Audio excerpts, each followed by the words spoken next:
Hey, welcome to the Sports Reverends podcast. My name is Dan. And my name's Drew. We're no experts, but we are the Sports Reverends.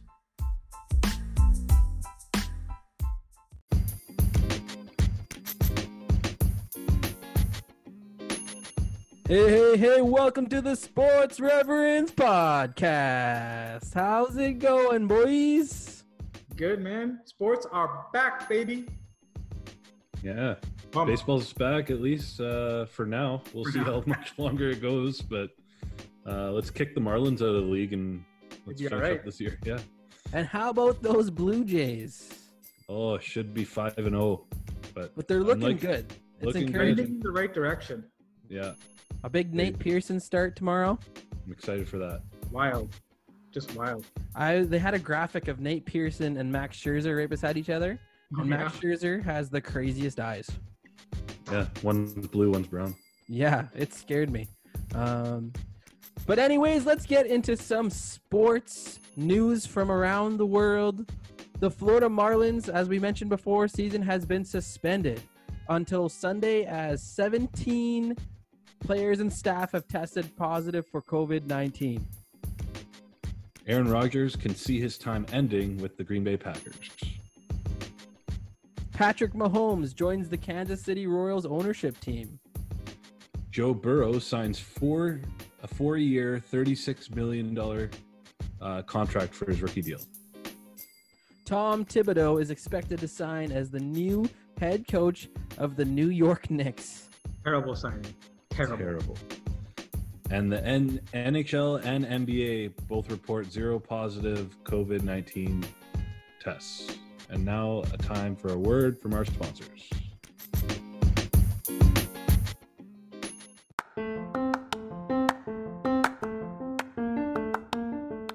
Have you ever thought about how well your investments are performing? Have you wanted to understand how the stock market works and how you can look after your financial future, but have been unsure of where or even how to get started? Train to Invest is North America's leading investment education and training corporation with the sole purpose of providing a new way of thinking about wealth management. Through teaching, training, and coaching individuals in both the art and science of self-directed investing, Train to Invest offers a complete education and training experience to empower families to begin their journey of planning for future generations through investment education.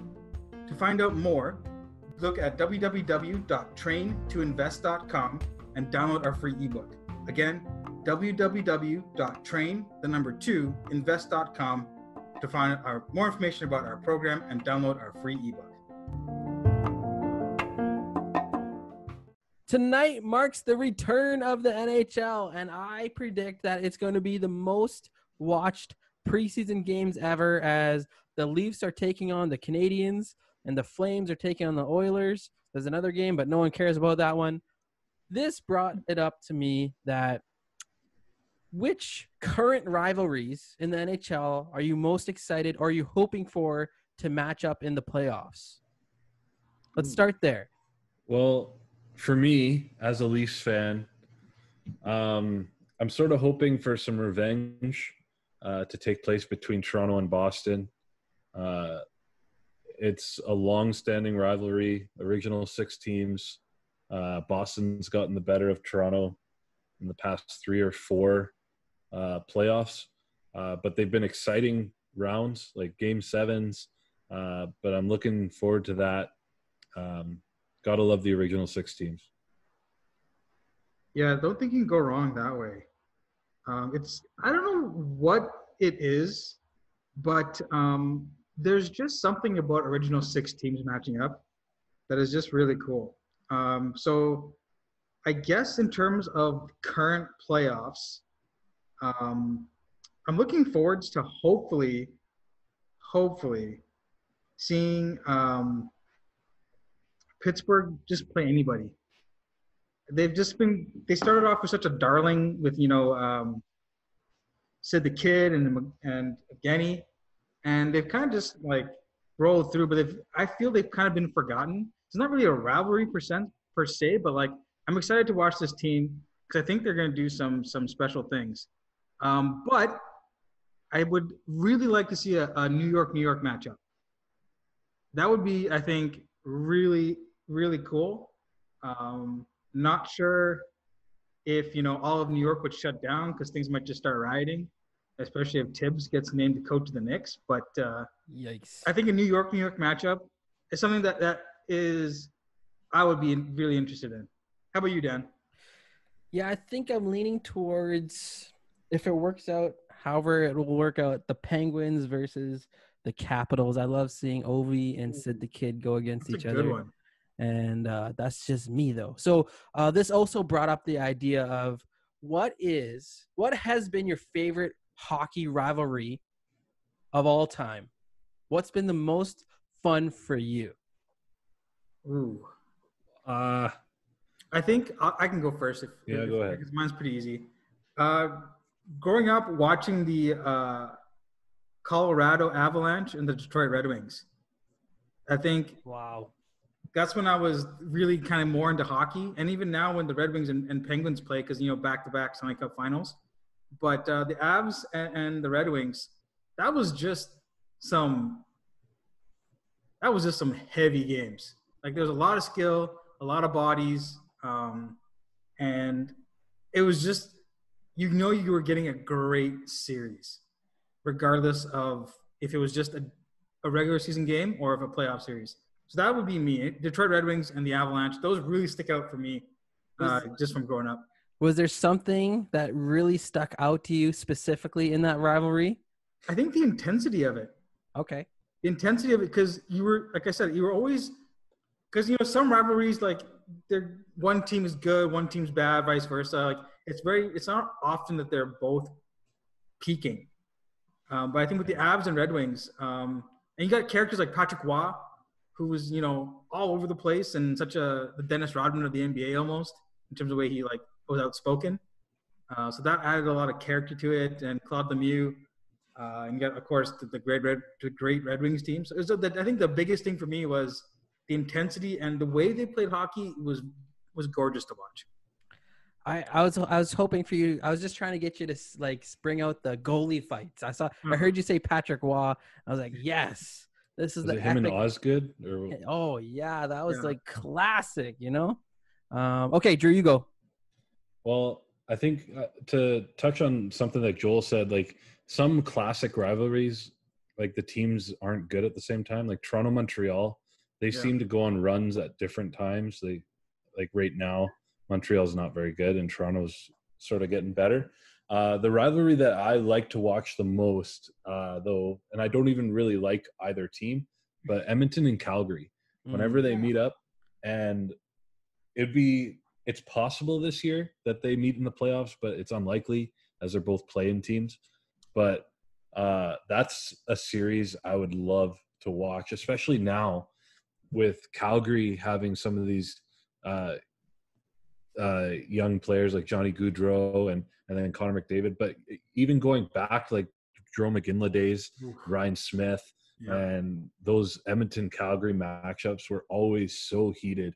They were and I loved it when I'd get like a Toronto game at 6:00 on Saturdays, and then you get the night game. If it was an Edmonton-Calgary game, I'd always stay up and watch those games. Unreal. I love it. Yeah, you went with the Battle of Alberta.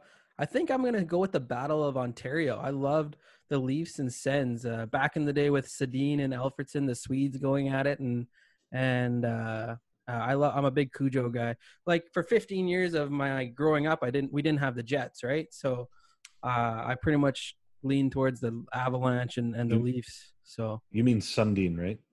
Oh shoot! I did mean Sundin. But don't put the Sedins on the Leafs, okay? They're all Swedes, okay? They're all Swedes. Alfredson's a Swede too, right? Yeah. Okay. I got that part right. Yes, Mats Sundin. Love him. Yeah. All right. Hockey is back. The NHL season starts on August 1st. I'm so stoked. I know you guys are as well. Before we go anywhere else, let's hear another word from our sponsors.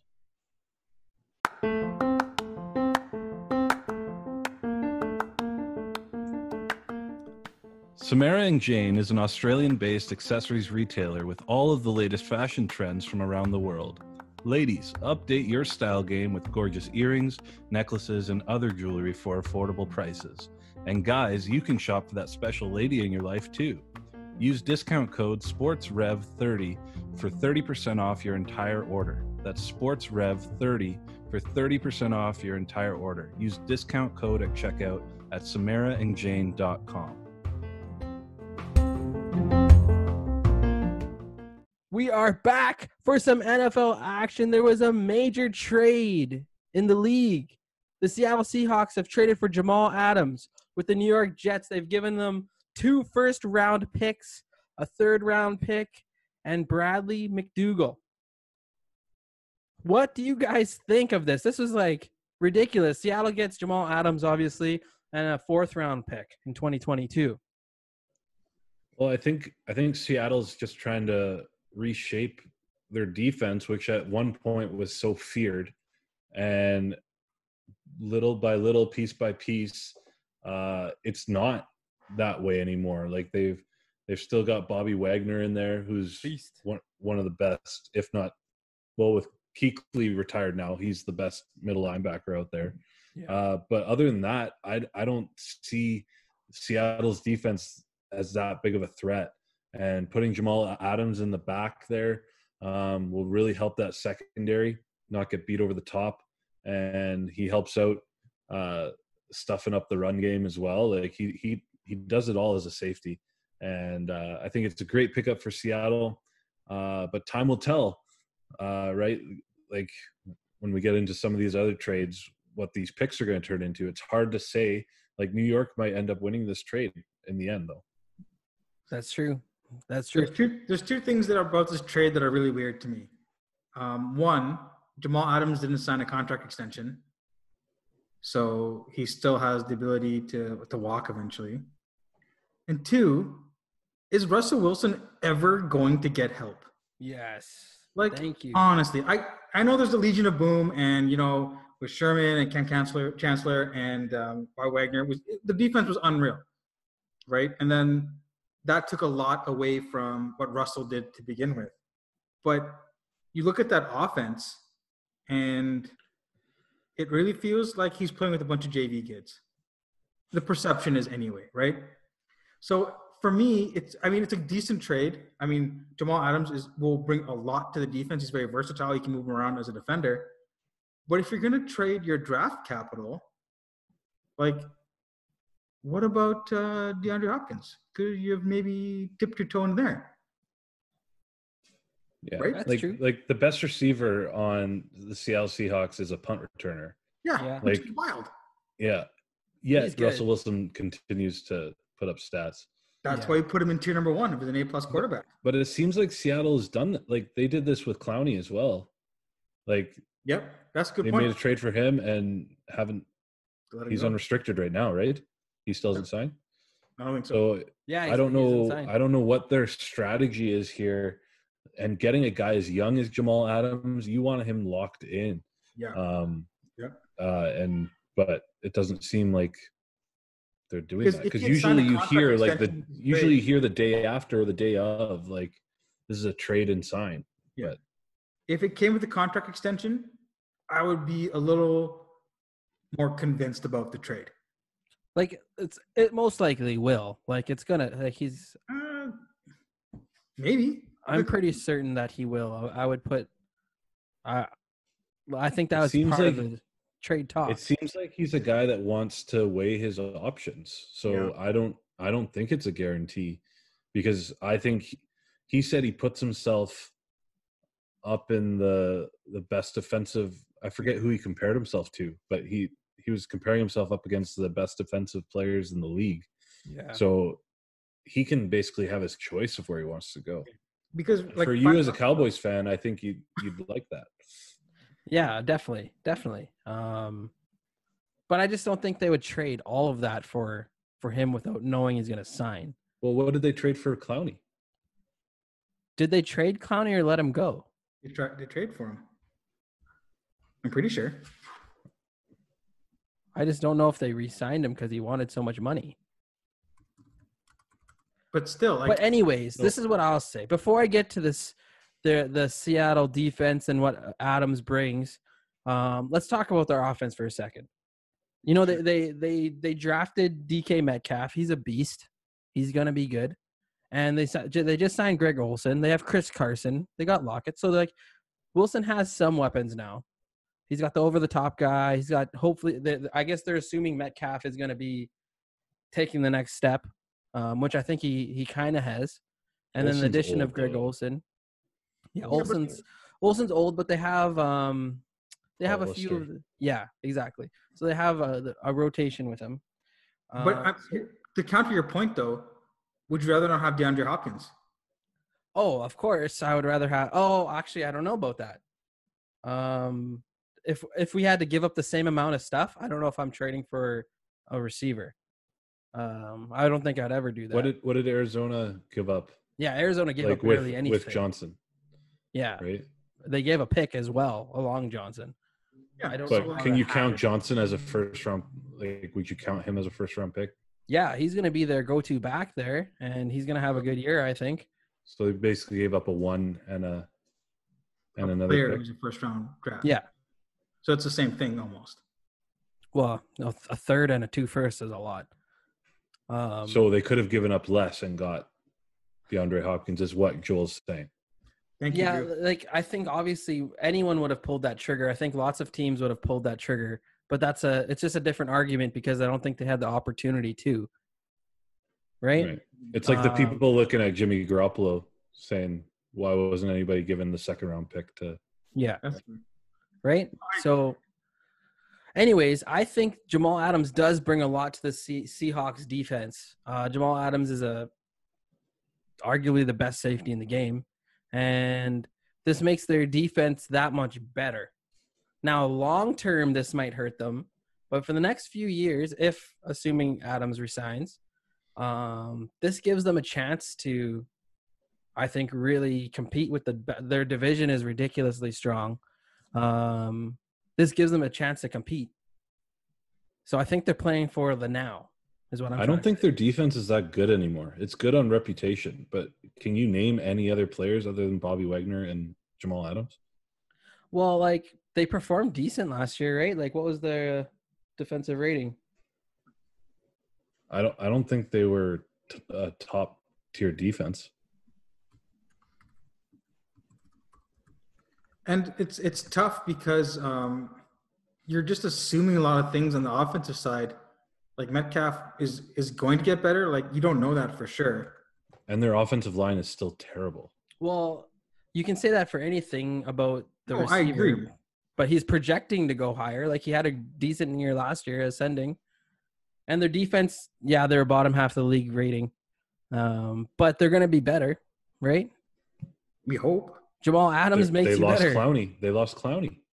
Here's the thing. I would rather try and have Russell Wilson win in a shootout than have him have to rely on his defense for a win. Because I want the ball in Russell's hands. I'd rather have him have like Mahomes. He's got a ton of options. You give Russell Wilson a ton of options. They have the wrong coach for that, though. They have the wrong coach. They have the wrong coach for that. Carroll, I don't know. The time they put the ball in Russell Wilson's hand in the Super Bowl, what turned out? Through a pick. Okay. No, I'm just saying. I'm just saying defensive-minded coaches want defensive players. Yeah, no, 100%. Definitely not the right coach for a shootout kind of team. Totally defensive-minded, Pete Carroll. And run first. Yes, absolutely. Chris Carson and Rashad Penny are going to have like so many touches this year. It's not fair for Russell Wilson in that sense when you judge him against other teams and other quarterbacks. They need to get him a left tackle. That's what they need to get. Yeah, big time. So, okay. So comparing this with the Khalil Mack trade, he got there's a Khalil Mack for 2 first-rounders and a 6th-round pick. Okay. So but they also gave up a second and a 5th. Right. Okay. So Khalil Mack.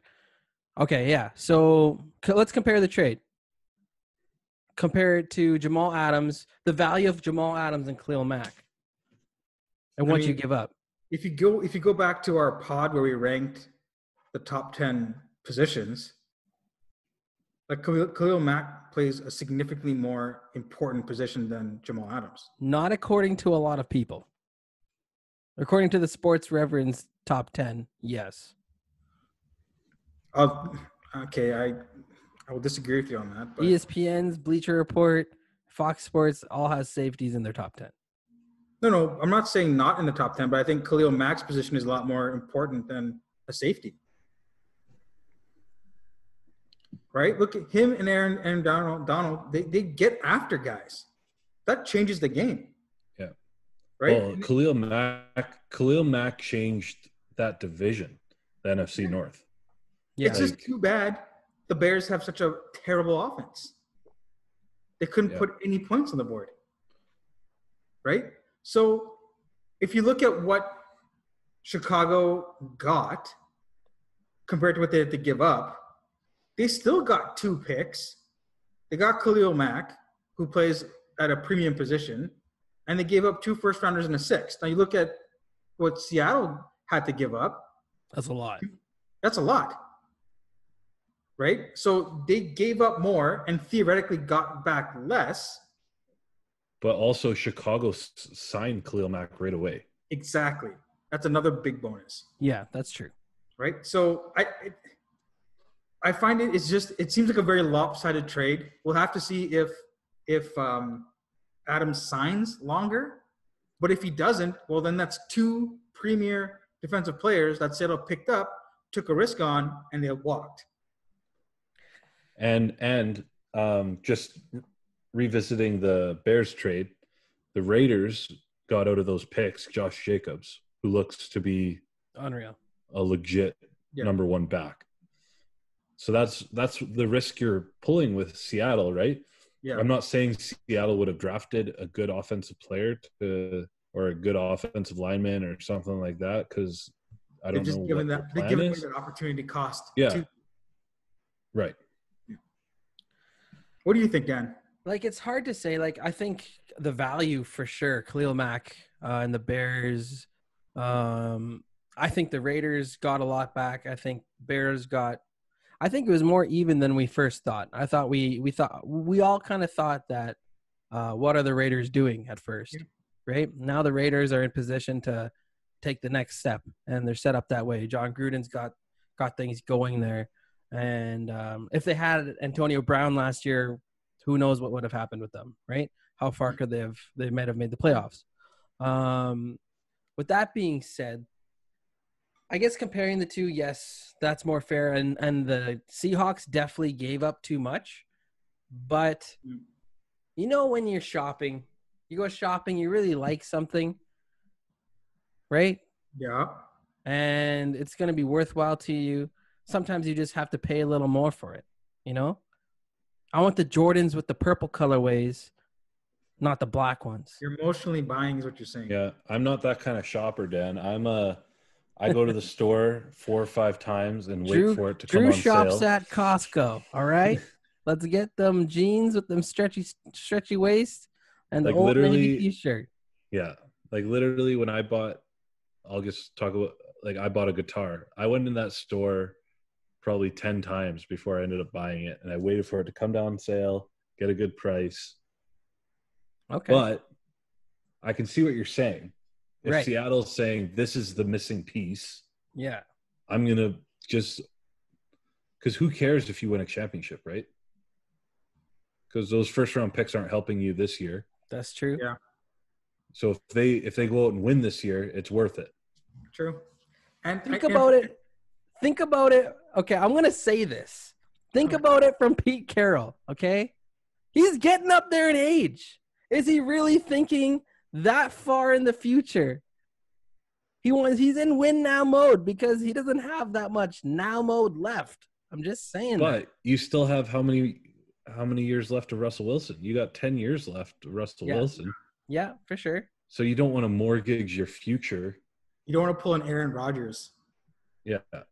Because these 2 first-round picks that they gave out will be there they could have been there with Russell Wilson for the rest of his career.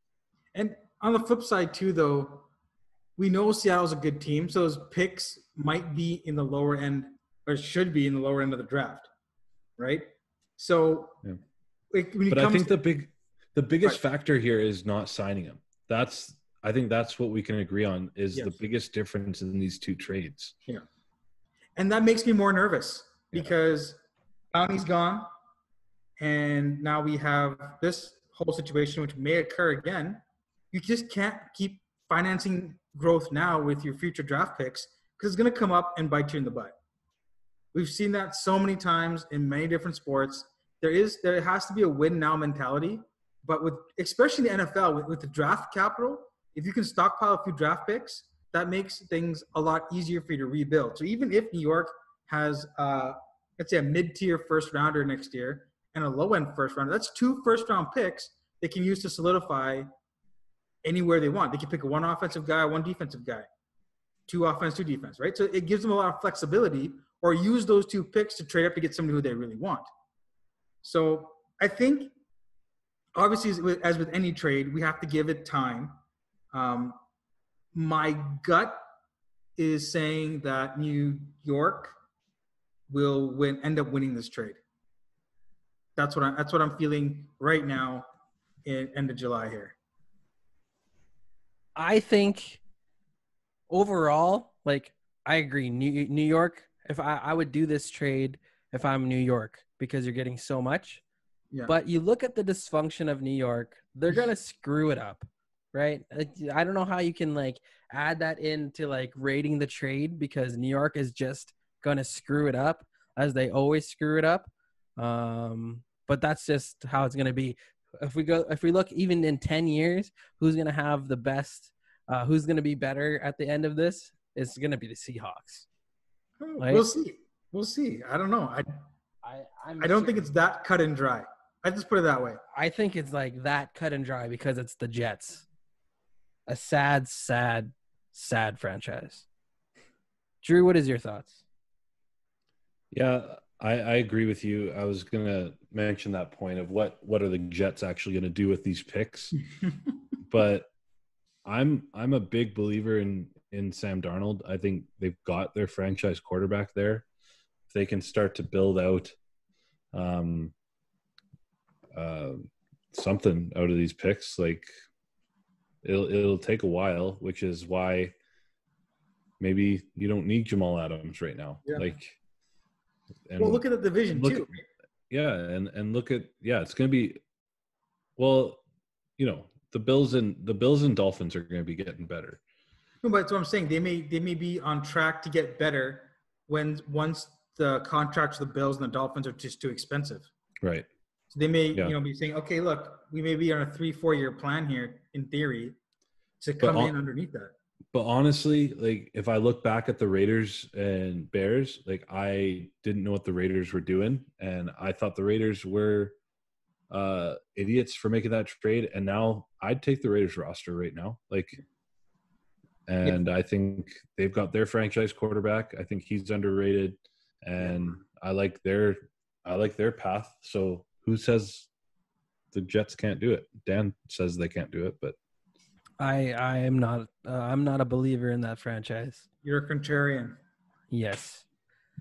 I think, we also have to, like, the Seahawks also addressed their defense in the draft too. They drafted a linebacker, number 1, defensive end in round 2. And they got another guard to protect Russell Wilson round 3. So we'll see. Yeah, we'll have to see. We'll see, right? Well, let's any final thoughts, boys? Okay, let's hear another word from our sponsors.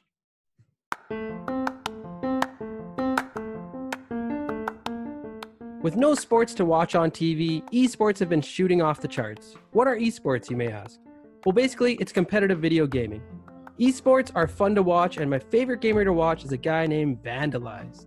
Vandalize plays a variety of consoles and games, including the new Call of Duty Modern Warfare and Super Smash Bros. Ultimate. What makes him so unique is that he plays these games with the controller upside down. It is a talent unlike any other. You can check his Twitch stream out, and you can find the link in the Sports Reverends Instagram bio, or you can search him up on Twitch, Vandalized, with 2 Z's or Z's. his control will be upside down. All right, welcome back to the Sports Reverends podcast. We have breaking news as we're recording the podcast that the Los Angeles Chargers have made Joey Bosa the highest paid defender in the NFL with a 5-year contract extension worth $135 million. Woo! This deal reportedly contains $102 million in injury guarantees and $78 million fully guaranteed at signing. Wow. What are your initial reactions to this? This overtakes the Myles Garrett contract, Khalil Mack, Aaron Donald. For me personally, I wonder what his brother's going to get. Yeah, he's a beast. He's a beast too. I think it's really interesting to see teams starting to give more guaranteed money now to these defenders. Good for him. I mean, the Rams have some cap space now, I guess, to soak up. I don't know. I'm shocked. That's what I would say. I'm shocked. Well, yeah, like he's been a beat, like 40 sacks, 200 tackles, 5 forced fumbles, but we are dealing with a guy who has had injuries. Yeah. He's missed 13 games. He's played in 51 of a possible 64 regular season games. But you know, if they're thinking that he's healthy and ready to go, I think he's one of the best defenders in the league. He changes that defense. That defense is going to be good. Like, they've got a lot of pieces there. Yeah. I'm just happy they paid that man because he's that good. He's worth it. Pay the man. Show me money. Yeah, exactly. Jerry Maguire that. Like, that's good. Yep. So with that being said, boys, there's a guy that we know named Aaron Rodgers. He had a quote. This week. Let me read it for you. Just look at the facts. They traded up. They drafted Jordan Love. I would say they like him. They want to play him. So, Drew, as a Green Bay Packers fanatic, what are your initial thoughts on this quote by Aaron Rodgers? Well, my initial thoughts and my thoughts throughout this whole process has been, I don't know what the Packers are doing, but what I hope happens with this whole situation is that it lights a fire under Aaron Rodgers.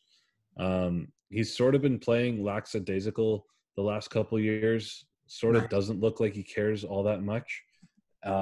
Maybe this is the fire he needs to show that he's still one of the best quarterbacks in the league and one of the best quarterbacks of all time. I think he needs another ring to really solidify himself as that. So I think, and that window is open for the Packers right now with the defense that they have and the run game that they now have. I think they need a second receiver. That's basically all they're missing. They've got a good offensive line. They always have good offensive lines. And I just hope it's not too big of a distraction in the locker room as a whole. Because I think Aaron Rodgers, this will light a fire under him. But in the locker room, if we saw it with Foles and Wentz a little bit, the locker room was split on who they liked more. Yeah. And if this kid comes in and they say, hey, this kid's young and he's the future and we like him. But overall, I think Aaron Rodgers still has more to prove, and I think this will light a fire for him to do it. It's like, I can't believe they're having this conversation. Like, it's Aaron freaking Rodgers. Like, he is a bad man. And it just kind of gives me the idea. Is it possible we see Aaron Rodgers on the move? Will they pull that trigger? I don't think you can move him. Not yet. There's too much money. They'd have to eat so much of that money to move him, and I don't think that's worth it. Yeah. Like, and who would you send him to? Like, the Cowboys. Obviously, they need a quarterback. Yeah. Aaron Rodgers on any team that is even a contender or even slightly contender gives them a chance. Well, the only team I can think of that moves them into Super Bowl contention and would be a perfect fit is in their own division, and that's moving them to the Bears. Like you put him on the Bears with that defense. I think that's a Super Bowl lock. But I don't think why would they do that? You're never going to see them do that. No. That's my whole point. Yeah. The other team is Jacksonville, and Jacksonville's a mess. Yeah. Like no other team really is in need of a quarterback. Obviously, you wouldn't say no to having Aaron Rodgers, but at the money. If you're the San Francisco 49ers, hey man, I love Garoppolo. Would you trade Jimmy G for Aaron Rodgers? The money would work out in a heartbeat. You would trade for Aaron Rodgers? It's Aaron Rodgers. Of course I would. Yeah. Oh, yeah. Here's the thing. For me, I don't know how accurate this is, but I get the vibe that Rodgers is kind of like Jordan in the sense that he has to have something that motivates him to really push him to the next level. Because all the stories I read about Aaron Rodgers is that he's a complete jerk to his teammates. He completely rips them apart, has a very high standard of excellence. And if you got a kid who is A, talented, but B, also nice to you, that could split that locker room quite easily, right? And you get rid of Rodgers, LaFleur's got some he's got some security now because of the expectations go from here to here. And if the kid does well, hey, great. If he doesn't, well, give him some time. So I think Drew's point about splitting the locker room could be something that's really big, bigger than we know. And the whole lighting the fire under him, we'll see how he responds. I saw an interview today when the interviewer asked him this question, like, what did you think? He's like, well, the NFL is a business. And out of all the major sports, the NFL is the biggest business out of all of them. Yeah. Right? And NFL is a business. I understand the business decision, and I wasn't happy about it. But when I drafted him, I called him up the next day and said I was happy to work with him. But Rodgers made it very clear that his situation with Brett Favre was completely different than how it is now because Aaron Rodgers fell to the Green Bay Packers. Yeah, they moved up to get this guy. They moved up to get him, right? Yeah. So there's intent there. There's something going on. In the most talented wide receiver class of all time. Yes. And that's what he supposedly. There was like a Clemson kid, another guy. It's like I was hoping they moved up and we would pick up a receiver, and then they picked a quarterback. His marketing agent texted him, quarterback, and he was just like, "Oh," poured himself a little bit of sipping tequila and just went to the phones. So go ahead, Drew. The only other team I can think of, where it makes sense is the team that just paid Joey Bosa. Yeah. Big time. They have weapons. Yep. They have weapons galore. They have it all. Yeah. Yeah. But he'd move into a situation where they just drafted a first round quarterback too. That's true. Yeah, that's true. But yeah, that was just my thought. So, okay, just quickly, does Aaron Rodgers finish out his contract in Green Bay or is he gone? How many years left does he have? Do you know? I think it's 2 or 3. It's a big number. And what is he, 36 or 37? 36. He's 36. He is signed through the 2023 season. Yeah, so 2 more years. He will turn 40 that December. Yeah, I think he finishes out his contract in Green Bay. I think it's just too much money to move. Yeah. Or he just retires. Ooh. If Aaron Rodgers retirement, is that your call? I'm kind of tempted to say that because he may just retire because he's upset. You know what I mean? He's got money. If you retire, sit out a year, can you come back and sign a different team? Unsure. I think the Packers won't move him this year. They'll move him next year where it's more manageable with the contract. But he's on the move, which is kind of weird and ridiculous to me. You can only do so much, man. It's going to be fun to watch I'm It's pumped for the business. NFL season. I'm pumped for all the seasons really starting to kick off. We got the NBA starting on Thursday. We got Zion and the Jazz. We got the Clippers and Lakers. Oh, my goodness. It's going to be crazy. Before we end our show, we have to give you our Mumble Fumble update. You don't Now, have. oh, yes, we do, Coach. Yes, we do. Now, it's a good thing we're not counting today's show because I got one calling the Florida Marlins the Miami Marlins, although The Coach set opposite. me up for that. No. You just reversed it again. So that's 2 now. You What called was the it? Miami Marlins the Florida Marlins.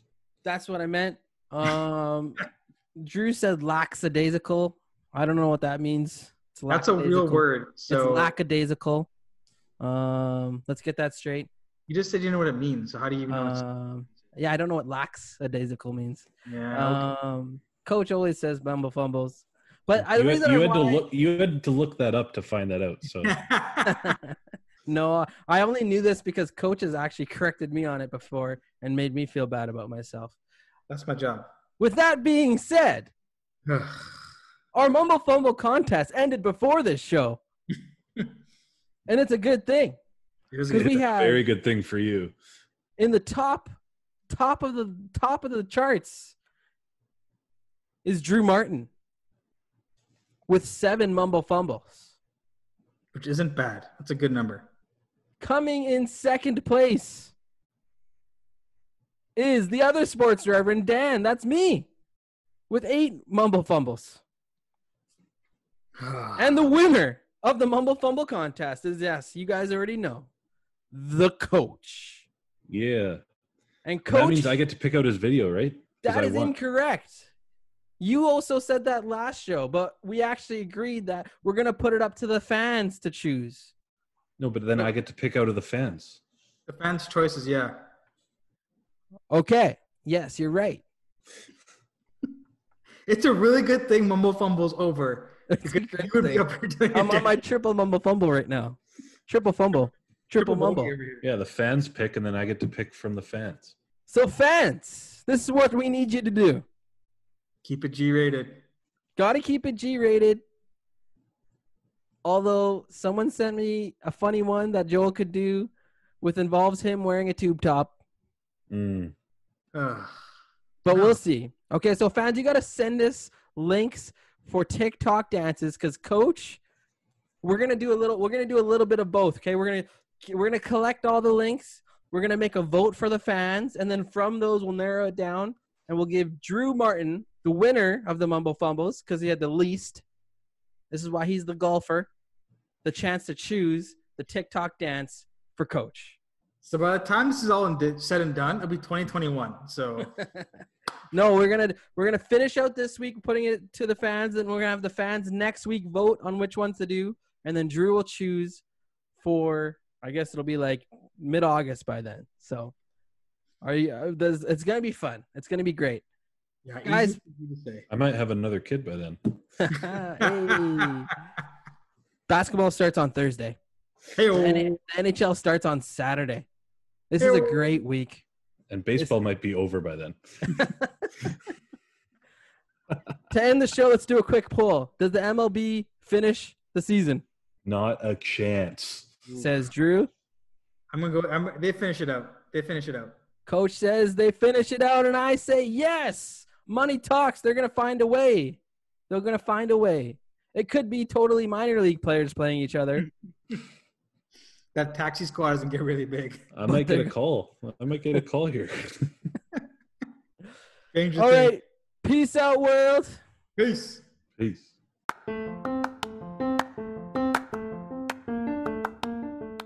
Are you a car guy? Do you love working on cars, or are you like me and know next to nothing? Either way, the Revolution 6 shop is for you. At the Revolution 6 shop, they do car maintenance and performance customization. They also have their 6 parts online car parts store. Currently, they are selling Track 1 coilovers and fabrication parts. They also sell K-tuned parts for all Honda models. You will find a great price for those parts at the 6 Parts online store. Find them on Instagram at 6 Parts, the number 6, IXPARTS. Find 6 Parts on Instagram. Again, Find them on Instagram at the number 6IXPARTS.